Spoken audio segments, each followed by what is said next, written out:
कहानी की शुरुआत होती है और हमें 1996 का वक्त दिखाया जाता है। एक आदमी समंदर के किनारे भागता जा रहा था, तभी उसे वहाँ पर एक गेम बोर्ड मिलता है। अब वो गेम अपने घर ले आता है। वो गेम लाकर उस आदमी ने अपने बेटे को दे दी थी। अब जब उसका बेटा वो गेम देखता है तो उसे देखकर उसे लूडो वाली फीलिंग आती है, इसलिए उसने उसे साइड पर रख दिया था। रात को उस गेम से आवाजें आने लगी थी। उस आदमी का बेटा जब उस गेम बोर्ड को खोलता है तो उसमें से एक वीडियो कैसेट मिलती है। अब वो लड़का जैसे ही उस वीडियो कैसेट को लगाकर गेम खेलने लगता है, हम देखते हैं उसमें से बहुत तेज रोशनी बाहर आती है और वो लड़का हमेशा हमेशा के लिए उस वीडियो गेम में चला गया था। अब कहानी हमें ले चलती है 20 साल आगे, यानी कि 2017 में हम एक लड़के स्पेंसर को देखते हैं जो वीडियो गेम खेल रहा था। तभी उसे अपने दोस्त का मैसेज आता है कि उसने उसका होमवर्क किया या नहीं। दरअसल उसका दोस्त स्पेंसर से जबरदस्ती होमवर्क करवाया करता था। स्पेंसर ने जल्दी से वीडियो गेम को छोड़ दिया था और अपने दोस्त का होमवर्क पूरा करता है। वो अपने दोस्त से काफी डरा करता था, इसलिए जल्दी से उसके होमवर्क को पूरा कर दिया था और जाने वाला था। स्पेंसर के दोस्त ने उसे फ्रीक हाउस बुलाया था। फिर हमें एक लड़की दिखाई जाती है जिसको सोशल मीडिया का बहुत शौक था। वो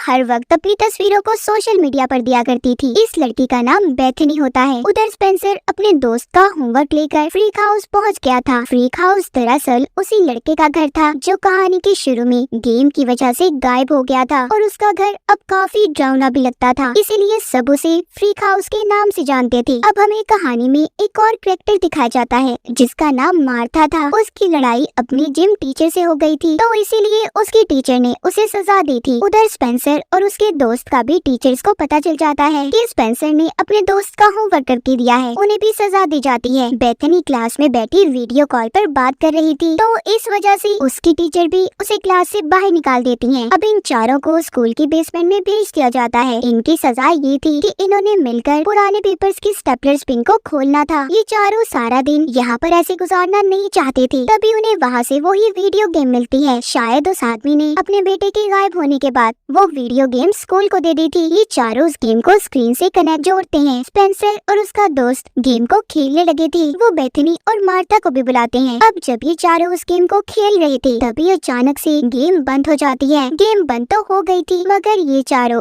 एक एक करके अब उस गेम में जाने लगते हैं। ये जंगल में पहुंच गए थे। गेम खेलने से पहले इन्होंने जो कैरेक्टर्स चुने थे उन्हीं कैरेक्टर्स में ये बदल गए थे। इनकी सबकी अपनी अपनी खूबियाँ थी जो हमें आगे जाकर पता चलेगा। वो चारों जब एक दूसरे को देखते हैं तो हैरान होते हैं क्योंकि सब बदल गए थे। स्पेंसर जो कि एक दुबला पतला लड़का था वो एक ताकतवर आदमी बन गया था। वो सबको कहता है मैं स्पेंसर हूँ। मार्था जो कि एक सीधी सादी लड़की थी वो अब एक बहादुर लड़की बन चुकी थी। बेथनी जिसे फैशन करना और सोशल मीडिया का बहुत शौक था वो अब एक मोटे प्रोफेसर में बदल जाती है। स्पेंसर का दोस्त जो काफी लंबा था वो अब एक छोटे कद का बायोलॉजिस्ट बन चुका था। वो सभी एक दूसरे को देखकर बहुत हैरान थे। बेथनी जब खुद को देखने पानी के पास जाती है तो एक बहुत बड़ा जानवर इनके पास आकर इन्हें खाने वाला था। वो बेथनी को खा जाता है, मगर थोड़ी देर बाद वो वापस से आसमान से नीचे आकर गिरती है। अब ये चारों अपने हाथ पर 3 काली लाइंस देखते हैं तो इन्हें पता चलता है कि ये गेम में शामिल हो गई हैं। इनके पास 3 लाइफ लाइन्स हैं, यानी कि 3 चांस कि वो अपनी जिंदगी को बचा सकते हैं। तभी वो जानवर फिर से इन पर हमला करते हैं। जैसे कि बेथनी को उस जानवर ने खाया, वो फिर से जिंदा हो गई, तो उसके पास अब 2 लाइफ लाइन बची थी। ये चारों उस जानवर से बचने के लिए बहुत भागते हैं। तभी वहाँ पर एक आदमी गाड़ी लेकर आ जाता है। वो इनको बिठाकर अपने साथ ले गया था। वो अब इनको जुमांजी गेम के बारे में बताता है जो इस मूवी का नाम भी है। वो इन चारों को वेलकम करता है इस जुमांजी गेम में और इनको अब गेम के बारे में बताता है। कहता है इस गेम में भी हर गेम की तरह एक विलन है जिसने यहाँ जंगल में जैगुआर चीते की बनी हुई मूर्ति से हीरे को निकाला था, जिसके बाद सारा जंगल श्रापित हो गया और जंगल के सभी जानवर भी उसकी बात मानने लगे। उसने हीरे से सारी ताकतों को पा लिया था। अब वो आदमी हीरा स्पेंसर को देता है और कहता है कि इस हीरे को मैंने उस विलन से चुरा लिया, तुम्हें ये हीरा वापस से उसी जगह पर जाकर रखना होगा और गेम को खत्म करने से पहले जुमांजी कहना, तभी तुम इस गेम को खत्म कर पाओगे। और अब एक नक्शा देकर वो वहाँ से चला जाता है जिसमें लिखा हुआ था आगे का रास्ता। जब ये नक्शे को देखते हैं तो वो खाली था। बेथनी कहती है क्या तुम लोग पागल हो, इसमें सब कुछ लिखा हुआ है। बेथनी का यहाँ पर हमें पता चलता है कि वो अब बहादुर होने के साथ साथ काफी अक्लमंद भी बन चुकी थी। वो नक्शे को पढ़ना जानती थी। वो बताती है इस नक्शे में एक हिस्सा गायब है, अभी हम पहाड़ों के दरमियान में हैं और बिल्कुल ठीक रास्ते पर चल रहे हैं। तभी स्पेंसर का हाथ अपने बाजू पर लगता है और एक स्क्रीन ओपन होती है जिस पर सभी की स्ट्रेंथ और वीकनेस, कमजोरियाँ और ताकतें लिखी हुई थी। स्पेंसर के बारे में लिखा था कि वो काफी ताकतवर है और बहुत तेज भाग भी सकता है। उसकी कमजोरी कुछ भी नहीं थी। स्पेंसर का दोस्त जब अपने बारे में पता करता है तो उसे पता चलता है, बताता है कि मैं एक बायोलॉजिस्ट हूँ, मैं जानवरों से बात कर सकता हूँ और सभी जानवरों के बारे में भी जानता हूँ। और उसकी कमजोरी में था केक, कि अगर वो केक खाएगा तो मर जाएगा। मार्था जो कि एक फाइटर डांसर थी, बेथनी नक्शे को पढ़ना जानती थी। अब इन सबको समझ आ गई थी कि ये लोग जुमांजी गेम में हैं और इन्हें अब ये गेम खेलने भी होगी। तभी वहाँ पर चारों पर बाइकर्स हमला कर देते हैं। वो इन पर गोलियां बरसा रहे थे। ये गेम में सभी एक दूसरे की मदद करते हैं। बेथनी को जब एक बाइकर मारने वाला था तभी उधर मार्था आकर उस बाइकर का मुकाबला करती है और अपनी लड़ाई से मार गिराती है। स्पेंसर का दोस्त जो कि नहीं भाग पा रहा था, स्पेंसर उसे अपने कंधों पर उठाकर भागने लगता है। अब उन लोगों से बचते बचते ये चारों एक झरने के पास पहुंच गए थे। इनके पास कूदने के अलावा कोई दूसरा रास्ता नहीं था। तभी मार्था को पता चलता है कि उसे एक गोली लगी है, वो भी मर जाती है, मगर कुछ देर के बाद आसमान से आकर गिरती है। इसका मतलब उसकी भी एक लाइफ खत्म हो चुकी थी। यहीं पर स्पेंसर का दोस्त उससे लड़ने लगता है, कहता है कि ना तुम इस गेम को खेलती और ना ही आज हम इस मुसीबत में होते। स्पेंसर कहता है बकवास नहीं करो, मैंने अकेले इस गेम को नहीं खेला था। स्पेंसर का दोस्त जो हर वक्त उस पर हुक्म चलाता और डराया करता था, वो आज भी ऐसा ही कर रहा था और इसी लड़ाई के दौरान वो स्पेंसर को धक्का दे देता है, जिससे स्पेंसर एक खाई में जाकर गिरता है, मगर वापस से जिंदा हो गया था। उसकी भी एक लाइफ खत्म हो गई थी। जब स्पेंसर वापस आता है तो ये लोग एक दूसरे से कहते हैं, ऐसे तो हम कभी भी नहीं निकल पाएंगे इस गेम से, हमें लड़ने से अच्छा है इस गेम को अच्छे से खेलना होगा। ये चारों नक्शे के मुताबिक एक बाजार में पहुंच गए थे, जहां पर स्पेंसर का दोस्त गलती से केक खा लेता है क्योंकि उसे भूख लगी हुई थी और इसी वजह से उसकी मौत हो जाती है। मगर थोड़ी देर बाद वो दोबारा जिंदा हो गया था। जैसा कि हम जानते हैं सबके पास लाइफ जिंदगी के 3 चांस हैं। उधर बाजार में इनके सामने एक बच्चा आता है जो इन्हें एक जगह पर ले आया था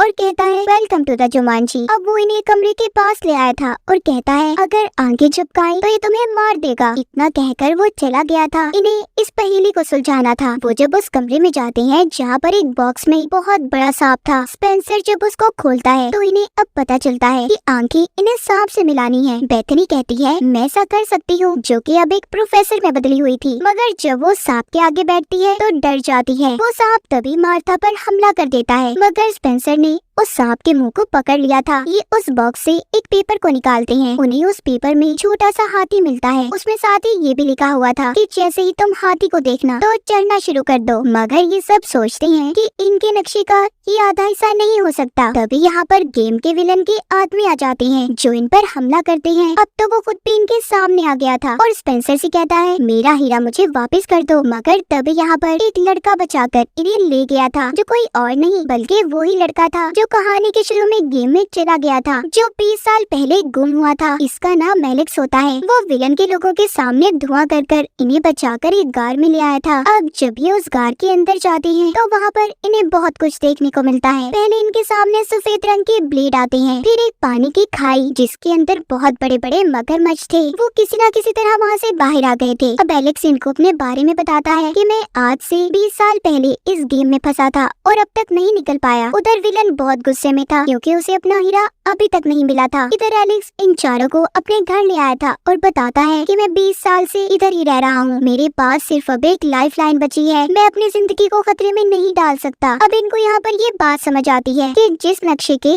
आधे हिस्से को ये लोग ढूंढ रहे थे वो कोई और नहीं बल्कि ये लड़का एलेक्स ही है। इसी को इन्होंने गेम में ढूंढना था। ये सभी बहुत खुश थे, इन्होंने एलेक्स को ढूंढ लिया था। वो बताता है अब हमारी गेम का अगला लेवल एक ट्रांसपोर्टेशन शेड है, अगर हमने उसे पार कर लिया तभी हम उस पहाड़ पर पहुंच पाएंगे जहाँ पर हमने हीरे को लगाना है। ये जब उस जगह पर जाते हैं तो उधर 2 गार्ड्स पहरा दे रहे थे। ये ऐसे ही उनके सामने नहीं जा सकते थे क्योंकि इन्होंने अपनी लाइफ लाइन को भी बचाना था और न ही इनके पास कोई हथियार था। तो सभी ये फैसला करते हैं कि मार्था को इन गार्ड्स के सामने भेजेंगे, जो जाकर उनका ध्यान भटकाएगी क्योंकि इनके बीच में लड़की सिर्फ मार्था ही थी। अब बेथनी जो के मोटे प्रोफेसर में बदल गई थी, वो मार्था को लड़कियों की अदाएं सिखाती है कि कैसे उसने जाकर गार्ड्स का ध्यान भटकाना है। अब मार्था गार्ड्स के पास चली तो गई थी मगर पागलों की तरह एक्टिंग करती है, उसे सही से एक्टिंग ही नहीं करने आती। तभी गार्ड्स वहाँ पर गाने को चला देते हैं। जैसा कि हमें पता है कि मार्था एक फाइटर डांसर थी, वो गाने को सुनते ही उन गार्ड्स पर हमला कर देती है। बहुत ही मजे से वो दोनों को मार रही थी। तभी पीछे के रास्ते से ये लोग उस शेड में चले जाते हैं। यहाँ से इन्हें एक चीज को लेना था। ये सब हेलीकॉप्टर को लेने का सोचते हैं। एलेक्स को हेलीकॉप्टर चलाने का कहते हैं क्योंकि और कोई हेलीकॉप्टर चलाना नहीं जानता था, मगर वो साफ इनकार कर देता है। नहीं नहीं, मैं नहीं चला सकता इसको, क्योंकि मेरे पास सिर्फ एक ही लाइफ बची है और मैं इतना बड़ा रिस्क खतरा अपनी जिंदगी के साथ नहीं ले सकता। मगर स्पेंसर के कहने पर एलेक्स उस हेलीकॉप्टर को चला लेता है। तभी इनके पीछे विलन के लोग भी आ गए थे। एलेक्स हेलीकॉप्टर को उड़ाता पहाड़ों के दरमियान से लेकर जा रहा था। तभी इनके पीछे मोटे मोटे गैंडे पड़ जाते हैं, जिन्होंने इनकी हेलीकॉप्टर के पंखे को खराब कर दिया था। अब स्पेंसर ऊपर जाता है और पंखे को किसी तरह से उसने ठीक कर दिया था। एलेक्स जो कि हेलीकॉप्टर को उड़ा रहा था, जब वो उसे उड़ाकर ऊपर ले जाता है तो अब स्पेंसर के दोस्त को याद आता है कि हीरा उसके बैग से नीचे गिर गया है। सवाल अब ये था कि उसको लेने कौन जाएगा, क्योंकि उस हीरे के इर्द गिर्द बहुत बड़े बड़े जानवर घूम रहे थे। तभी स्पेंसर अपने दोस्त को धक्का दे देता है। सभी बहुत बड़े बड़े जानवर उसके दोस्त के पीछे पड़ जाते हैं। पीछे से स्पेंसर ने आकर उस हीरे को उठा लिया था। एलेक्स भी उसे बचा लेता है, मगर स्पेंसर के दोस्त को उन जानवरों ने मार दिया था। जब वो दोबारा से जिंदा होकर आसमान से नीचे गिरता है तो एलेक्स हेलीकॉप्टर को उल्टा करता है और तभी स्पेंसर ने अपने दोस्त के हाथ को पकड़कर उसे बचा लिया था। ये पहाड़ पर पहुंच गए थे और बहुत खुश होते हैं। तभी एक मच्छर एलेक्स को काट जाता है, जो उसकी कमजोरी थी। वो बेहोश हो जाता है। इधर कोई भी नहीं चाहता था कि वो एलेक्स को ऐसे ही छोड़कर आगे बढ़े। तभी यहाँ पर बेथनी अपनी एक लाइफ लाइन एलेक्स को दे देती है। एलेक्स तो जिंदा हो गया था, मगर बेथनी की एक लाइफ कम हो चुकी थी। ये उस जगह पर पहुँच जाती है जिधर चीते की मूर्ति बनी हुई थी। ये सब यहाँ पर आ तो गए थे, मगर आकर सोचते हैं कि इतना सब कुछ आसान नहीं हो सकता जितना हमें लग रहा है। कुछ ना कुछ तो गड़बड़ जरूर है। इनमें से स्पेंसर कहता है मैं जाऊंगा पहले इस रास्ते पर, मगर जब ये थोड़ा सा आगे बढ़ता है तो बहुत से जानवर इस पर हमला कर देते हैं। एक चीते ने स्पेंसर को मार दिया था। जब वो वापस से जिंदा होकर आता है तो यहाँ पर वो अपने दोस्तों को बताता है कि रास्ता बहुत ही खतरनाक है, हम ऐसे एक ही रास्ते पर नहीं चल सकते। मेरे पास एक आइडिया है, हमें अलग अलग रास्तों पर चलना होगा। जब ये सभी अलग अलग रास्ते पर चल रहे थे तो स्पेंसर के दोस्त को एक बहुत बड़ा हाथी मिलता है। उधर विलन ने बेथनी को पकड़ लिया था और स्पेंसर से कहता है जो हीरा तुम्हारे पास है मुझे दे दो, वरना मैं इसे यहीं पर मार दूंगा। तभी पीछे से स्पेंसर का दोस्त आता है जिसके पास हीरा था। वो बहुत बड़े हाथी के ऊपर बैठा हुआ था। इधर बहुत से चीते उस पर हमला कर देते हैं। वो हीरा उसके हाथ से छूटकर ऊपर की तरफ गिर गया था। विलन भी बेथनी को छोड़ देता है। मार्ता यहाँ पर स्पेंसर से कहती है तुम ऊपर जाओ, हीरा मैं तुम्हें ला कर देती हूँ। अब स्पेंसर एक बाइक लेता है। उसने पहाड़ पर चढ़ना शुरू कर दिया था। उसकी राइडिंग बहुत ही शानदार थी। वो अपनी बाइक को नहीं रोकता